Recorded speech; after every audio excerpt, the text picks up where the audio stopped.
దేవుడు తన ఐశ్వర్యము చొప్పున క్రీస్తు యేసునందు మహిమలో మీ ప్రతి అవసరమును తీర్చును. అర్థమవుతున్నాము.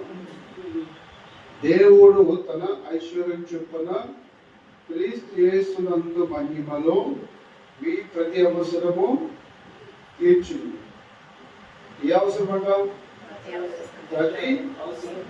ప్రతి అవసరము దేవుడు యేసయ్య ఏం చేస్తాడంట? యేసయ్య ప్రతి అవసరము తెలుస్తుందంట. నీకు ఇవాళ ఏ అవసరం ఉందో నాకు తెలియకపోవచ్చు కదమ్మా, నాకు తెలుసా? తెలియదు. మీరు ఏదంటే ఎందుకు కొద్దిగా చెప్తారు, అయినా నడు నొప్పి ఉంది, కాలు నొప్పి ఉంది, మోకాలు నొప్పి ఉంది, లేకపోతే నాకు మా బిడ్డ అలా ఉంది, నా కొడుకు ఇలా ఉన్నాడు, నా బిడ్డ ఇలా ఉన్నాడు కదా. కానీ నాకు తెలియకపోవచ్చు. యేసయ్యకి అందరికీ అందరి సమస్యలు, అందరి కష్టాలు, అందరి బాధలు, ఈ హృదయంలో ఏ బాధ ఉందో యేసయ్యకి తెలుసు. ఆయన ఏమన్నాడు? మీ ప్రతి అవసరమును తీర్చును. నీకు ఉండడానికి ఇల్లు లేదనుకో, అది తెలుసో తెలీదా? అది ఏం చేస్తాడంట? తీరుస్తాడు. నీకు అనారోగ్యం ఉందనుకో, ఏం చేస్తాడు? తీరుస్తాడు ఆరోగ్యం. నీ పిల్లలు ఇబ్బంది పెడుతున్నారు అనుకో, అది ఆ అవసరం కూడా దేవుడు ఏం చేస్తాడు? తీరుస్తాడు. మనం ఏంటంటే ఎప్పుడైతే దేవుడి మీద ఆధారపడతామో, దేవుడు అంట ప్రతి అవసరాన్ని తీరుస్తాడు. ప్రతి అవసరం ఎవరు తీరుస్తారమ్మా? ఎవరు తీర్చరు. ఏమన్నాడు? ప్రతి అవసరమును, ప్రతి అవసరం అంటారు. ఇప్పుడు నాకు చెప్పారనుకోండి, ఏదైనా ఒక పని చెప్తే దాంట్లో నాతో అయినంత వరకు ఓడిరేడి చేయగలుగుతారు. 10 అవసరాలు తీర్చగలుగుతాము? తీర్చలేము. ఈ సంజయ్ రావు ఉన్నాడు, అయినా విషయం రావట్లేదు అనుకోండి, అన్న అనుకోండి, సరే అని చెప్పి ఇంటికి వెళ్తే ప్రార్థన చేయగలరు. అవునండి. లేదా మీ ఇంట్లో ఏదో ప్రాబ్లం ఉంటుంది, సరే కొంచెం దానికైనా సాల్వ్ చేయగలరు. అన్ని 10 సమస్యలు చెప్తే నా కొడుకు ఇలాగా, నా కోడలు ఇలాగా, నా బిడ్డ ఇలాగా, నా అల్లుడు ఇలాగా, నా మనవడు ఇలాగా, నా మనవడు ఇలాగా, అయ్యా నా పక్కింటోళ్ళు ఇలాగా, నా ఎదురింటో ఇలాగా, నన్ను వాళ్ళు ఇబ్బంది పెడుతున్నారు, ఈయన ఇబ్బంది పెడుతున్నారు, నా భర్త బాగా ఇది చేస్తున్నాడు, నా భార్య టార్చర్ చేస్తూ ఉంది, నా పిల్లలను చూడలేదు. అర్థమైంది? ఇప్పుడు సమస్య లేని వాళ్ళు ఎవరు ఉన్నారా? సమస్య లేని వాళ్ళు ఎవరు కూడా లేరు. అవసరం లేని వాళ్ళు ఎవరున్నారా? ప్రతి ఒక్కరికి ఏదో ఒక అవసరము ఉంటుంది. ప్రతి ఒక్కరికి ఉంటుంది. అవసరం లేని వాళ్ళు, నాకు ఏ అవసరం లేదు, నాకు ఎవరు అవసరం లేదు అన్నవాళ్ళు ఈ భూమి మీద ఎవరు కూడా ఉండరు. ప్రతి ఒక్కరికి కూడా ఏముంటుందంటే ఏదో ఒక అవసరము ఉంటుంది కదా. అవసరం లేని వాళ్ళు ఎవ్వరు కూడా లేదు. యేసు ఏమన్నా తెలుసా? దేవుడు తన ఐశ్వర్యము చొప్పున క్రీస్తు యేసునందు మహిమలో మీ ప్రతి అవసరమును తీర్చును. ప్రతి అవసరమును తీర్చలేడు. ఈ భూమి మీద ఎవ్వరు కూడా మన ప్రతి అవసరాన్ని తీర్చలేరు. అర్థమవుతుందమ్మా? యేసయ్య ఒక్కడే మన ప్రతి అవసరాన్ని తీరుస్తాడు. అర్థమవుతుందా? సో మన ప్రతి అవసరాన్ని యేసయ్య తీర్చాలంటే మనం ఏం చేయాలి చెప్పడము? ఆయనకి చెప్పాలా? ఏం చేయాలా? చెప్పాలి. మనము బైబుల్ ఏముంటుందంటే అడుగుడి మీకు ఇయ్యబడును, అడుగుడి మీకు ఇయ్యబడును. మనము యేసయ్యకి చెప్పాలి. అర్థమవుతుందండి? యేసయ్యకి ఏ ప్రాబ్లం ఉన్నా చెప్పినప్పుడు అంట నీ అవసరాన్ని ఆయన తీరుస్తాడు. ఒకవేళ మనుషులకు చెప్పామనుకోండి మన అవసరాలు, వాళ్ళు ఏం చేస్తారు తెలుసా? వాళ్ళు వెళ్ళి 10 మంది చెప్తారు. అవును కదా, ఆమె నన్ను పైసలు అడిగింది, ఆమె నన్ను అది అడిగింది, ఆమె నన్ను ఇది అడిగింది అని ఏం చేస్తారు? చెప్తారు చెప్పరా? చూడండి, మనం ఏం చేస్తామంటే కొంతమందికి ఎంతో నమ్మకమైన వాళ్ళని చెప్పి మనం కష్టాలు వాళ్ళకి చెప్తాం. అవునా? ఎంతో నమ్మి మనం మన కష్టాలు మన బాధలు వాళ్ళకి చెప్తున్నాం. వాళ్ళు ఏం చేస్తారు తెలుసా? ఈ దగ్గర మంచిగా అవునని చెప్పి ఆలోకిస్తారు, వింటారు. మళ్ళీ వెళ్ళి ఏం చేస్తారంటే, కానీ ఎవరికి చెప్పకు, అర్థమైందా అన్న, నువ్వు ఎవరికి చెప్పకు, నీ కడుపులో పెట్టుకో. ఏమంటారు? కడుపులో అదేట ఫ్రిడ్జ్ లో పెట్టుకో అన్నట్టు. ఇది వస్తువు పాడైపోతుంది, ఈ పండ్లు నీ ఫ్రిడ్జ్ లో పెట్టుకో, ఈ పిండి నీ ఫ్రిడ్జ్ లో పెట్టుకోవడానికి కడుపులో అలా ఉంటుంది. అది ఉండదు. ఫ్రిడ్జ్ లో పెడితే ఉండదేమో కానీ కడుపులో పెడితే అవేం చెప్తా, అక్కడ ఎవరికి చెప్పు, ఎవరికి చెప్పు. ఫలానా అమ్మదు కదా ఇలాగంట, ఫలానా అన్నాడు కదా ఇలాగంటని ఏం చేస్తుంది ఆమె? మొత్తం అందరికీ చెప్పేస్తుంది. నువ్వేం చెప్పు ఆమెకి? కడుపులో పెట్టుకుంటామని చెప్పావు కదా. ఏం చెప్పాడు? అక్క నీ కడుపులో పెట్టుకో, ఎవరికి చెప్పొద్దని సీక్రెట్ చెప్పావు. ఆమె ఏం చేసింది? నెమ్మదిగా వేరే వాళ్ళకి చెప్పింది. ఆమె చేస్తున్న ఇంకొక ఆమె వేరే ఆమెకి చెప్పేస్తుంది, వేరే ఆమె చెప్పేస్తుంది. అప్పుడు ఏమవుతుందంటే నువ్వేమనుకోవడం తెలుసా? నేను ఒక్కరికి చెప్పాను అనుకుంటావు. నువ్వేమనుకుంటావు? నేను ఒక్కరికే చెప్పాను అనుకుంటావు. అది 100 మందికి తెలిసిపోతుంది. నీకు తెలవనే తెలియదు, అసలు వాళ్ళు ఎవరో తెలియదు, నీకు సంబంధం లేని ఉంటారు, వాళ్ళు తెలిసిపోతారు. నీకేమవుతుందంటే తిరిగి తిరిగి తిరిగి తిరిగి దీంట్లోకి లోపల వచ్చి ఏం చేస్తావు తెలుసా? అక్క ఇలాంటి కదా, ఇలాంటి కదా, నువ్వు మీ ఆయన ఇలాంటి కదా, నీ కొడుకు ఇలాంటి కదా, నీ కోళ్ళు ఇట్లాంటి కదా. అర్థమైందా? నీ బాగా ఇట్లా అంట, నీ మనవాడు ఇట్లా అంట అని ఏం చేస్తారు? ఎవరొకరు చెప్తారు కదా. చెప్పరామ్మా? ఎవరొకళ్ళు చేంజ్ చేస్తారు, చెప్తారు. అప్పుడు నువ్వేమనుకుంటావు? అయ్యో ఆమెకు అనవసరంగా చెప్పాను, ఆమె ఏదో ఆలుస్తుంది తీరుస్తుంది అని చెప్పి ఆమెకు చెప్పాను. కానీ ఆమె ఏం చేసింది? నా ఇంటి పరువు కాస్త బజార్కి ఎక్కించేసింది. ఆమె అవసరం తీరుద్దానికి అవసరం తీర్చదు. నువ్వేమనుకుంటావు అంటే బాధ చెప్పుకుంటే తీరిపోద్ది, బాధ చెప్పుకుంటే కొంచెం అవసరం తీరుస్తుంది ముందు అనుకుంటావు. అర్థమవుతుందండి? నిజంగా గుర్తుపెట్టుకున్నామా, ఏ మనిషికి కూడా నీ బాధ, నీ కష్టము, నీ వేదన, నీ దుఃఖము ఎవరికి చెప్పగలవా? అర్థమవుతుందా? ఎందుకు చెప్పొద్దని తెలుసా? వాళ్ళ దగ్గర మంచిగా తలకాయ ఊపుతారు, మంచిగా తలకాయ ఊపుతారు. అల్లా పోయాలి ఎవరు చెప్పాలి వాళ్ళకి. వాళ్ళు నీకు సహాయం చేసేది ఏముండదు, ఇచ్చేదేముండదు, తీర్చేదేముండదు, ఆర్చేదేముండదు. అర్థమైందా? ఇవాళ రేపు ఎవరిని కూడా నమ్మడానికి వీళ్ళు లేనే లేదు. ఎంతో నమ్మకమైన వాళ్ళు అనుకున్న వాళ్ళు కూడా ఏం చేస్తారు? తప్పకుండా మోసం చేస్తారు. నమ్మడానికి వీలు లేదు. అర్థమవుతుందా? ఎవరికి కూడా నీ బలహీనతలు చెప్పకు, నీ కుటుంబ రహస్యాలు అసలే చెప్పకు. చాలా మంది ఏం చేస్తారు? చాలా మంది చేసే పొరపాటు ఏంటి తెలుసా? కొడుకు మీద కోపంతో సరే, కోడల మీద కోపంతో ఏం చేస్తుంది తెలిసి, నా కోడలు ఇలాగా అలాగా ఇలాగా చెప్పి వాళ్ళకి చెప్పేస్తాను. అర్థమవుతుందా? నువ్వేమనుకుంటున్నావు అంటే కోడల గురించి చెప్తున్నా అనుకుంటున్నావు, కానీ ఇక్కడ కొడుకును బయట పెట్టుకుంటున్నావు. అర్థమవుతుందమ్మా? ఏమనుకుంటున్నావు అంటే కోడల గురించి చెప్తా అనుకుంటున్నావు, కానీ కొడుకును బయట పెట్టుకుంటున్నావు.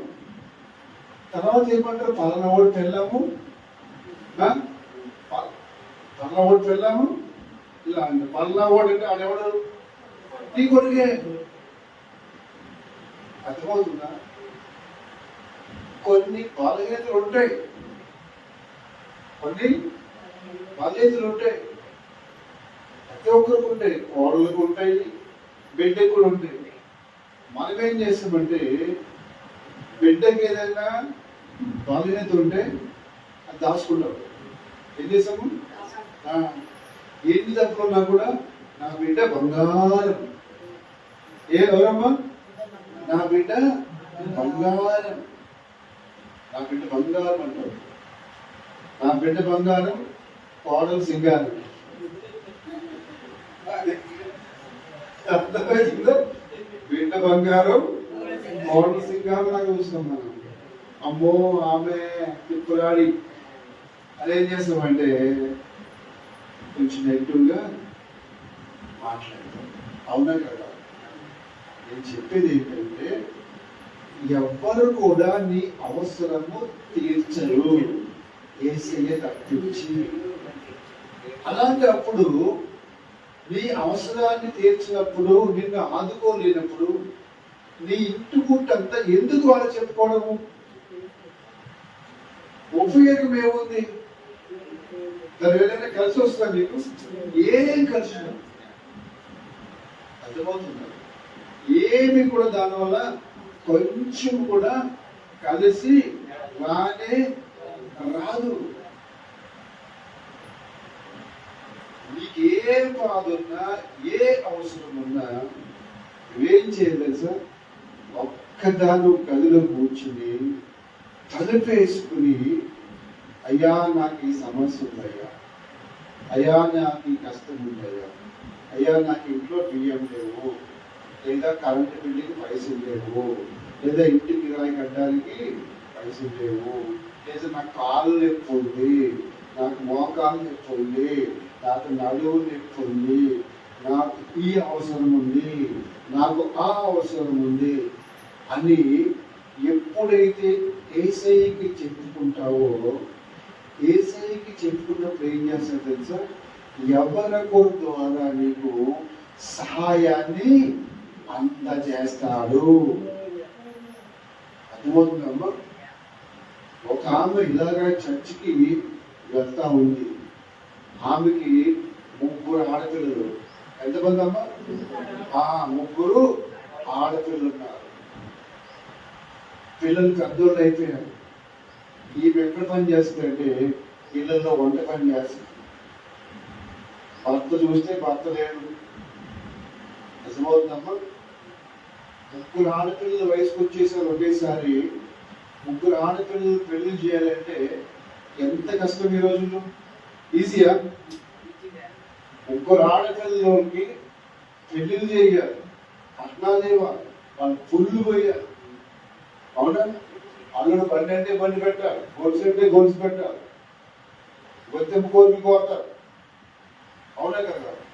3 ఆడపిల్లలకి పెళ్లి చేయాలంటే చాలా డబ్బు కావాలి, చాలా ప్రయాసపడాలి. అవునా? ఆమె ఏం చేసిందంటే ఎవరిని అడగలేదు డబ్బులు. అయ్యా నా బిడ్డ పెళ్లి చేయాలి, 3 బిడ్డ పెళ్లి చేయాలి, నాకు పైసలు కావాలని చెప్పి ఎవరిని కూడా అడగలేదు. ఆమె ఏం చేసింది తెలుసా? కనీసం పాస్టర్ని అడగలేదు, పక్కింటోళ్ళని అడగలేదు, ఎదురింటోళ్ళని అడగలేదు, బంధువులను అడగలేదు. ఆమె ఏం చేసిందంటే తన యొక్క అవసరాన్ని యేసయ్యకి చెప్పుకుంది. అర్థమవుతుందమ్మా? ఆమె ఏం చెప్పిందంటే యేసయ్యకి, అయ్యా నువ్వు 3 బిడ్డలు ఇచ్చావు, 3 బిడ్డలు ఇచ్చావు, మన వాళ్ళు చెప్తారు కదా, నారు పోసిన వాడు నీరు పోయినా అంటారు కదా. అయ్యా 3 బిడ్డలు ఇచ్చింది నీవే ఇచ్చావు ప్రభా, వాళ్ళు పెంచి పెద్ద చేసింది నువ్వే నాయన, వాళ్ళు చదువుకోవడానికి సహాయం చేసింది నీవే నాయన. ఇప్పుడు వాళ్ళు వయసుకు వచ్చారయ్యా, మరి వాళ్ళకి పెళ్లిళ్ళు చేయాలి అయ్యా, నీవే సహాయం చేయి ప్రభు అని చెప్పి ఏం చేసిందంటే యేసయ్యకి మొరపెట్టుకుంది, యేసయ్యకి ప్రార్థన చేసింది, యేసయ్యని అడిగింది. దేవుడు ఏం చెప్పాడు? వాక్యం ఏముంది? దేవుడు తన ఐశ్వర్యం చొప్పున క్రీస్తు యేసు నందు మహిమలో మీ ప్రతి అవసరము, ప్రతి అవసరం అంటే దీంట్లో అన్ని వస్తాయి, అవునా కదా. ఇప్పుడు ఆమె ఏం చేసింది? అయ్యా నేను 3 బిడ్డలకి పెళ్లి చేయాలి, మరి ఎట్లా నేను పెళ్లి చేయాలి? నాకు చూస్తే పెళ్లిట్ లేదు, భర్త లేదు, నేనా ఇళ్లలో పని చేసుకుని బతుకుతాను. మరి ఇళ్లలో పని చేసుకుని బతికి నేను పెళ్లిళ్ళు చేయాలంటే, కట్నాలు ఇవ్వాలంటే, కానుకలు ఇవ్వాలంటే, వాళ్ళకి బట్టలు పెట్టాలంటే, భోజనాలు పెట్టాలంటే, ఇవన్నీ పెట్టాలంటే లక్షలతో కూడుకున్నటువంటి పని అని ఆమె ఏం చేసిందంటే ఒక్కతే ఇంట్లో ఉండి తలుపులు వేసుకుని ప్రార్థన చేస్తారు. ఆదివారం నాడు చర్చికి వస్తా ఉంది, శుక్రవారం నాడు చర్చికి వస్తా ఉంది, ఎప్పుడు ప్రార్థన పెట్టినా చర్చికి వస్తా ఉంది. అంత మాత్రమే కాదు, ఇంటి దగ్గర కూడా ప్రార్థన చేస్తా ఉంది. అర్థమవుతుందమ్మా? మనము చర్చికి రావడమే కాదు, ఇంటి దగ్గర కూడా ఏం చేయాలి? ఇంటి దగ్గర కూడా ప్రార్థన చేయాలి. ఇంటి దగ్గర కూడా దేవుణ్ణి అడగాలి. ఇప్పుడు నాకు అన్ని చెప్పుకోగలరా అంటే మీరు అన్ని చెప్పుకోలేరు. అర్థమవుతావా? మీరు అన్ని చెప్పుకోగలరు, నాకు అన్ని చెప్పుకోలేరు, కొన్ని చెప్పుకోవడం అంతే. కొన్ని చెప్పుకొని బాధ ఉంటుంది లోపల, ఈ లోపల ఏముంటుంది? చెప్పుకోలేని బాధ ఉంటుంది. అర్థమవుతుందమ్మా? అవన్నీ ఏం చేయాలి తెలుసా? నువ్వు ఒక్కదాని ఇంట్లో ఉండి ఆయనతో చెప్పాలి. ఇట్లా ఏం చేసింది తెలుసా? అయ్యా నా 3 పిల్లల పెళ్లి నీవే చెయ్యాలి, ఆ 3 పెళ్లిళ్ళు ఇచ్చింది నీవే ప్రభువా, నీవే వివాహం చేయాలి ప్రభువా అని యేసయ్యని అడుగుతా ఉంది. అర్థమైందా? అడుగుతా అడుగుతా అడుగుతా ఉంది. ఈలోపు ఒక సంబంధం వచ్చింది. అర్థమైందా? పెద్ద సంబంధం వచ్చింది. సంబంధం వస్తే వచ్చాడు, పెళ్లి గారు చూశాడు, అమ్మాయి నచ్చింది, బాగుంది, ఇంత కట్నం కావాలన్నాడు, ఇంత బంగారం కావాలన్నాడు. ఇంటి దగ్గర పైసలు లేవు, బంగారం లేవు. ఇవేం చేసింది తెలుసా? సరే అని చెప్పి ఒప్పుకోండి. ఏం చేసింది? ఒప్పుకొని ఇస్తానని చెప్పి ఇస్తాను ఒప్పుకొని ఏం చేసింది? అయ్యా మరి నేను ఇస్తాను ఒప్పుకున్నాను, మరి నువ్వే నాకు సహాయం చేయకపోవాలి ప్రార్థన చేసి ప్రార్థన చేస్తే దేవుడు ఏం చేశాడు తెలుసా? ఇలాగా ప్రార్థనకు వచ్చినప్పుడు ఒక దైవ సేవకుడితో, ఒక పాస్టర్ తోటి దేవుడు మాట్లాడాడు. అర్థమవుతుందా? దేవుడు మాట్లాడి ఏం చేశాడంటే ఆ పెళ్లి నువ్వు చేయాలి. అర్థమైందా? నీకు నేను ఇస్తాను పైసలు, నేను దీవిస్తాను, నేను ఆశ్రయిస్తాను, నువ్వేం చేయాలి? ఆ పెళ్లి నువ్వు చేయాలి అని దేవుడు ఏం చేశాడంటే ఆ మాస్టర్ గారితో మాట్లాడాడు. ఆ మాస్టర్ గారు బాగా దీవించబడ్డాడు, బాగా ఆశీర్వాదము పొందుకున్నాడు. సొంత చర్చ్ ఉంది, సొంత బిల్డింగ్ ఉంది, సొంత కారు ఉంది, అన్ని సొంతంగా ఉంది. మళ్ళా ఇలా కిరాక్ కాదు. అర్థమైందా? ఆయన ఏం చేసిందంటే దగ్గరుండి పెద్ద పెళ్లి ఘనంగా చేశాడు. ₹1 కూడా ఆమె జేబులోకి వెళ్ళి ఖర్చు పెట్టాడు. అర్థమవుతున్నాము? కాబట్టి ఆమె అవసరం ఎలా తీరింది? దేవుడు తీర్చాడు.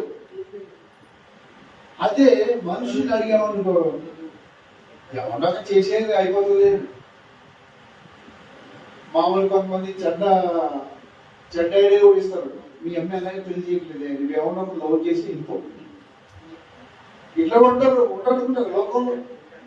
మీ అమ్మ పెళ్లి చేయట్లేదే, ఎవరినో చూసి పోదు, ఎవరినో తగులుకుపో లేదమ్మా ఉన్నారు పోదానికి మంది పక్కింట్లో ఎదుర్కొనేటువంటి వేస్ట్ స్థానాలు ఏమన్నా ఇస్తారు. ఎందుకంటే ఈ దేశం వెళ్ళిపోయిన తర్వాత ఈమె సరే చెప్తుంది, అట్లా వెళ్ళిపోయింది అలా పెళ్లి చేయలేదు సలహా ఇచ్చింది ఈమె. మళ్ళీ ఉల్టా బయట పెట్టేది కూడా దాన్ని సలహా ఇచ్చేవాళ్ళు. కానీ ఏం చేసిందంటే ఆమెకున్న అవసరాన్ని ఎవరికి చెప్పిందంటే యేసయ్యకి చెప్పుకుంది. పెద్ద బిడ్డ ఆగింది, ఘనంగా జరిగింది. మళ్ళా ఇప్పుడు 1 year తర్వాత మళ్ళా ఇంకో బిడ్డ పెళ్లి చేయాలి. మళ్ళా ఏం చేసింది, మళ్ళా ప్రార్థన చేస్తే రెండో బిడ్డ పెళ్లి కూడా అలాగే ఘనంగా జరిగిపోయింది. మళ్ళా మూడో బిడ్డ కోసం ప్రార్థన చేసింది. మూడో బిడ్డ పెళ్లి కూడా అలాగే ఘనంగా జరిగిపోయింది.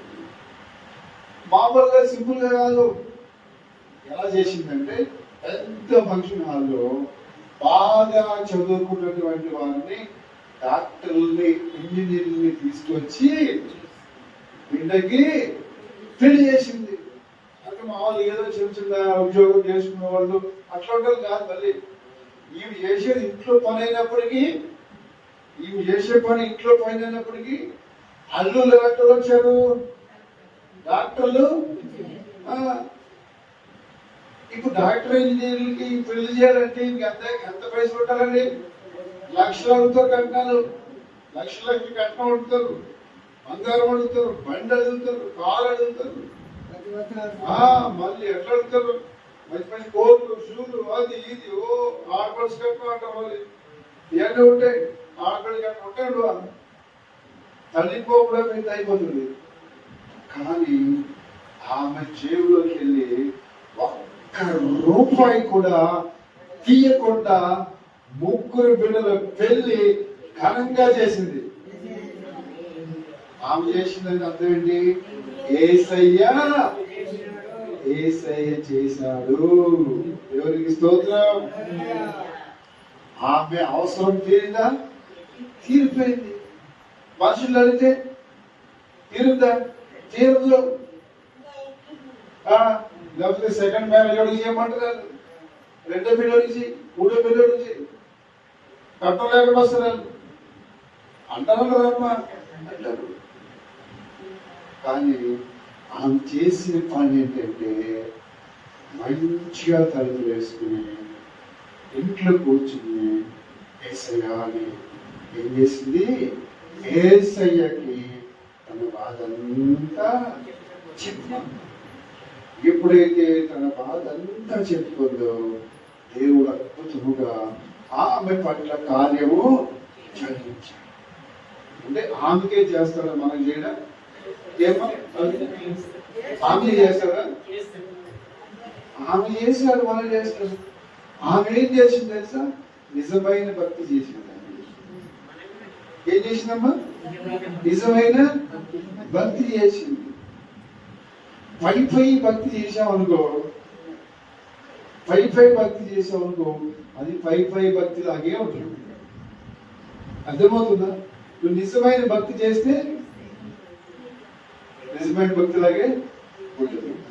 ఇప్పుడు మీకు తాగమని ఒక చాయ్ కప్పు తీసుకొచ్చి పెట్టాము, చాయ్ తాగమని. చాయ్ కప్పులో ఇట్లా ఏడు నుంచి ఇట్లా అంటే చెప్పండమ్మా, చాయ్ కప్పులో ఇట్లా ఏడు నుంచి ఇట్లా అనుకో, సరిపోతుందా? ఇదేంటి పైపైన మన భక్తిలా ఉంది.